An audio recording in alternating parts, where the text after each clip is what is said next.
Hello everyone. तो चलिए शुरू करते हैं इस कहानी को।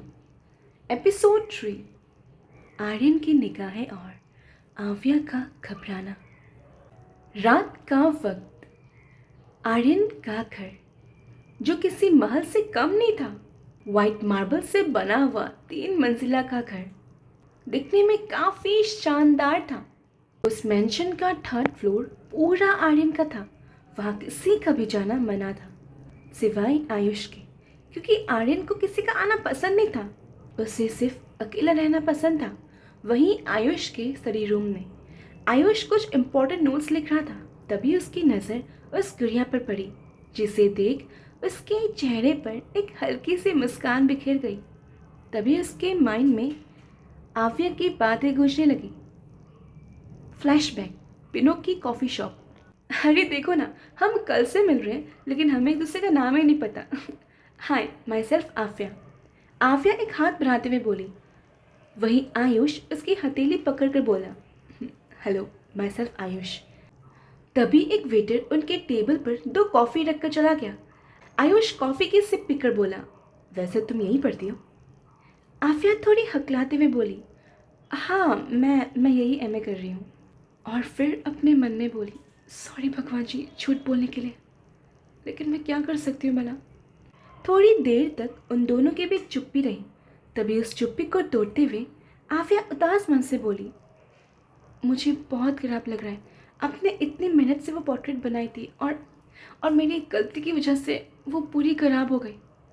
आव्या, और कितनी बार बोलोगी? आयुष उसे बीच में टोकते हुए बोला। आयुष की बात सुन आव्या आगे बोली, लेकिन मैं क्या करूं? मुझे मुझे बहुत बुरा लग रहा है। और मैं ऐसा क्या करूं जिससे तुम्हें समझ आए कि मैंने तुम्हें माफ़ कर दिया है? आव्या छत से बोली, तो फिर एक काम करते हैं, मैं तुम्हारी कुछ हेल्प कर देती हूँ। आयुष बोला, अरे इट्स ओके। आव्या उसकी हथेली के ऊपर अपनी हथेली रखकर बोली, प्लीज़ आयुष, वरना मुझे बहुत खराब लगेगा। आयुष एक नज़र अपने हाथ को देख फिर आव्या को देखकर बोला, अच्छा ठीक है, मेरा एक असाइनमेंट है, उसे करने में तुम मेरी हेल्प कर दो, ओके?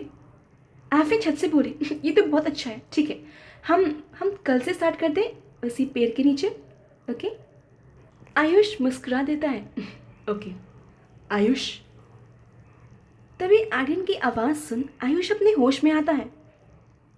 आर्यन अंदर आता है। उसके हाथ में एक ट्रे थी जिसमें एक दूध का गिलास था। ये देख आयुष छत से उसके हाथ से ट्रे लेकर बोला, भैया आपने इतनी कष्ट क्यों की? किसी मेड को बोल देते। क्यों? अपने भाई के लिए मैं इतना नहीं कर सकता? आर्यन उसके चेहरे पर हाथ फेरते हुए बोला। तभी उसकी नज़र उस गुड़िया पर पड़ती है, जिसे देख वो आयुष से बोला, ये गुड़िया किसकी है?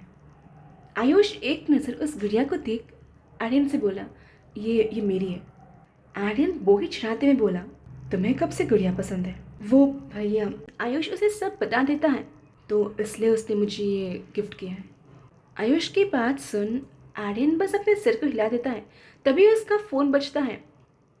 उस फ़ोन पर शो हो रहे नाम को देख आर्यन आयुष से बोला, अच्छा ठीक है, तुम ये दूध पी लेना, और हाँ, ज़्यादा लेट से मत सोना, ओके?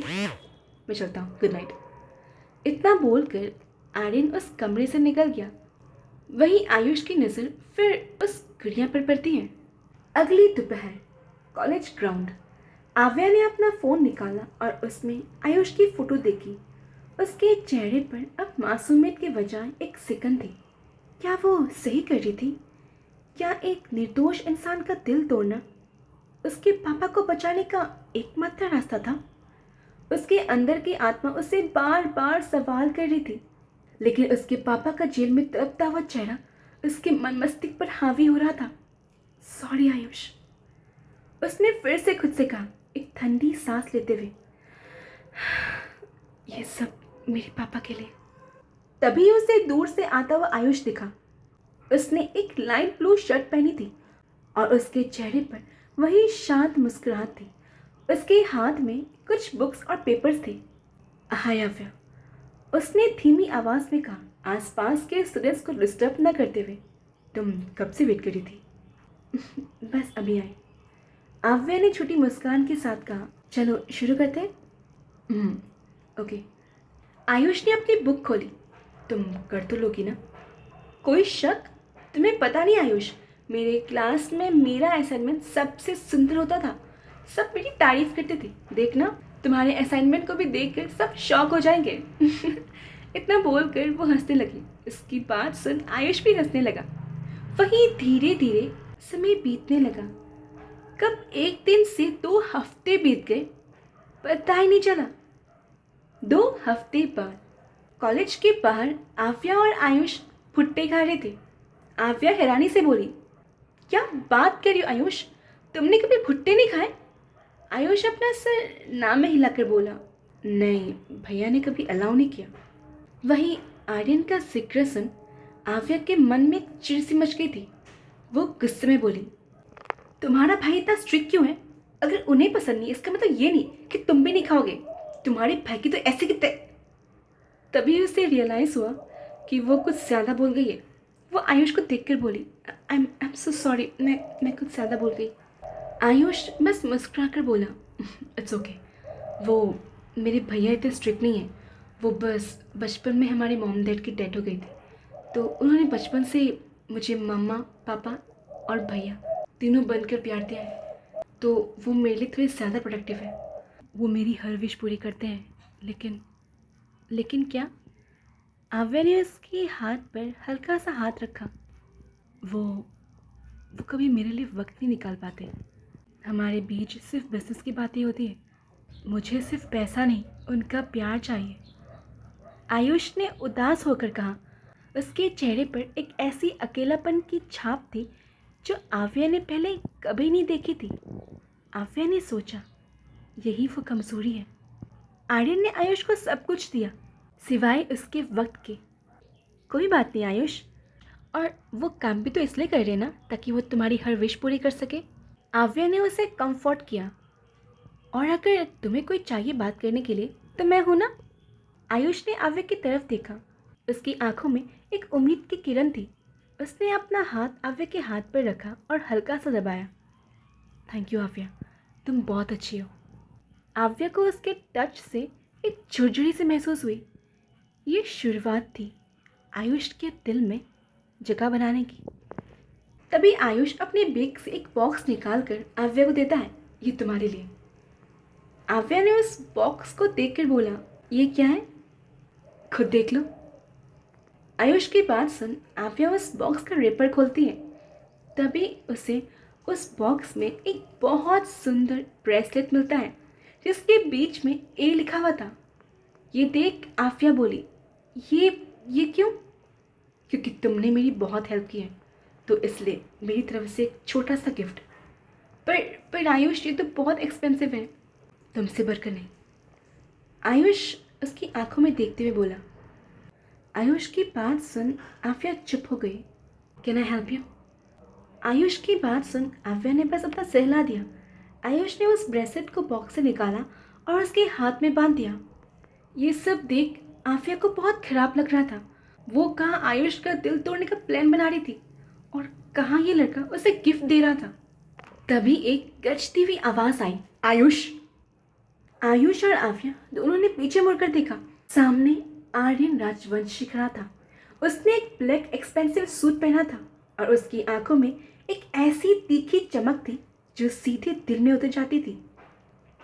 उसका चेहरा पत्थर जैसा था और उसकी हवा में एक कमांडिंग प्रेजेंस थी। आयुष तुरंत बोला, भैया आप यहाँ? आर्यन की निगाहें आव्या पर ठहरी। उसने आव्या को ऊपर से नीचे तक स्कैन किया। आव्या को लगा जैसे उसकी सांस रुक गई हो। आर्यन की आंखों में एक अजीब सा शक और नफरत थी, जैसे वो उसकी आत्मा को पढ़ रहा हो। आर्यन की नज़र आव्या पर देख आयुष बोला, भैया ये वो गुड़िया वाली है जो मैंने आपसे कहा था ना, वही। और ये अब मेरी फ्रेंड हो चुकी है, इसका नाम आव्या है। आर्यन ने आव्या को एक तक देखते हुए कहा, हेलो मिस आव्या, आव्या खन्ना। आव्या ने हिम्मत करके कहा। आर्यन के चेहरे पर एक हल्का सा बदलाव आया जिसे सिर्फ आव्या ही पकड़ पाई। उसने आव्या के डैड का नाम सुना था। उसके दिमाग में घंटी बजी। खन्ना, ओ आई सी। आर्यन ने कहा। उसकी आवाज़ में एक ऐसी ठंडक थी जो आफिया को अंदर तक कांप गई। तुम्हारे पापा हेमंत खन्ना तो नहीं? आफिया ने हिम्मत करके कहा, हाँ वही। आर्यन की आंखों में एक अजीब सी चमक आई, जैसे उसने कोई शिकार पकड़ लिया हो।